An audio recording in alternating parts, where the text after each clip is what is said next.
very nice. I hope a lot of people come on down and give you a lot of support. I thank you very much. Let's go inside. Let's go inside.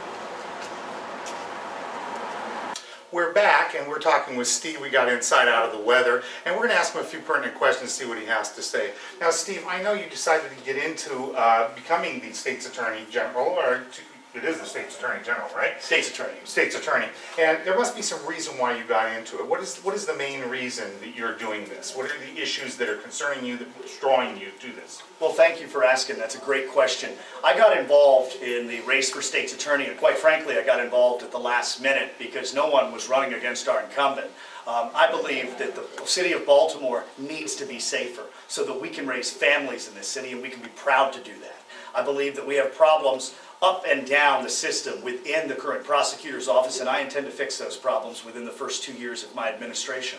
And how do you plan to attack these problems specifically, different than your opponent might?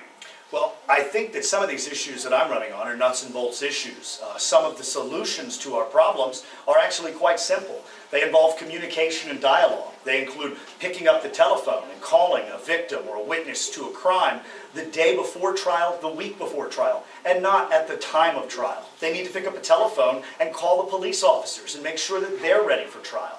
There are some really simple ways that we can fix the problem with justice in Baltimore City. Now, littering, loitering, urinating in public, these are issues that have been coming up and people have been hearing a lot about those type of crimes. Where do you stand on that? How do you foresee dealing with this in the future? Well, obviously we live in a major city, so there will always be some bad arrests, some arrests that don't have probable cause. What I believe that my opponent has forgotten is that the police need probable cause. They do not need beyond a reasonable doubt in order to arrest someone. You need beyond a reasonable doubt in order to convict someone. My problem with the current administration is that they seem to be ignoring violent criminals and they seem to be ignoring the quality of life crimes as well.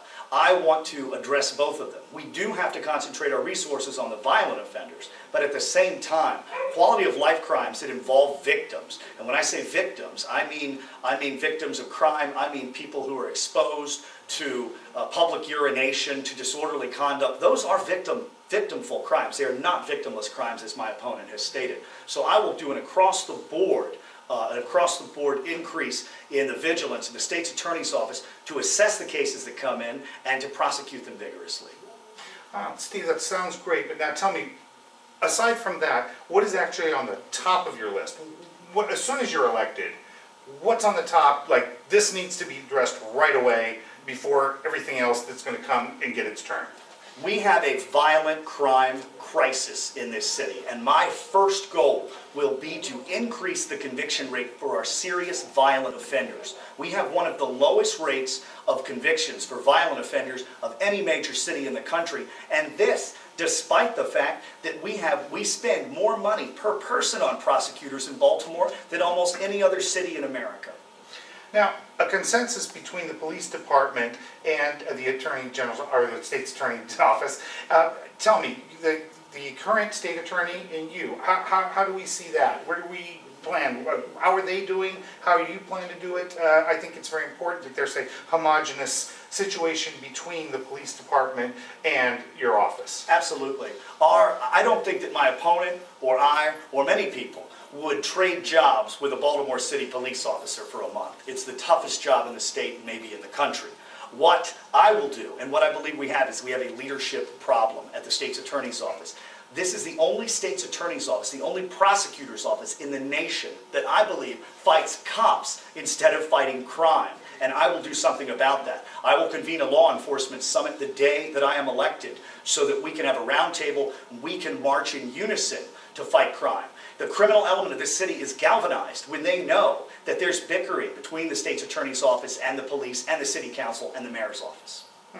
Well, I know you know why you were drawn to run. Tell us a little bit about what your qualifications are. Why do you feel qualified to run for this office? Well, I feel qualified to run for this first and foremost because I am a resident of this city and I have to deal with some of the problems every week. I see cars broken into in my neighborhood. I see disorderlies engaged in activities in the streets of my own neighborhood in the Canton Highlandtown area.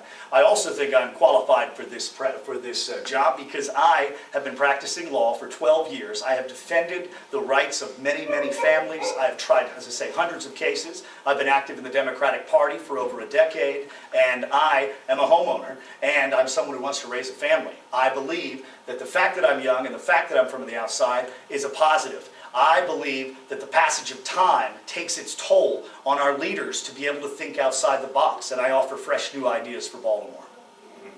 Well, this is Gabriel Balogh for Baltimore Update. We're talking with Steve right here, and we're going to listen to he's going to be making a speech. We're going to cover that. Perhaps we'll have a few more words to say with him afterwards. Steve, thank you very much for your time and for talking to us. I really appreciate it. Thank you. It's our pleasure. So, that says. my daughter's porch. I've heard it all. I've heard this blood in the gas. I've heard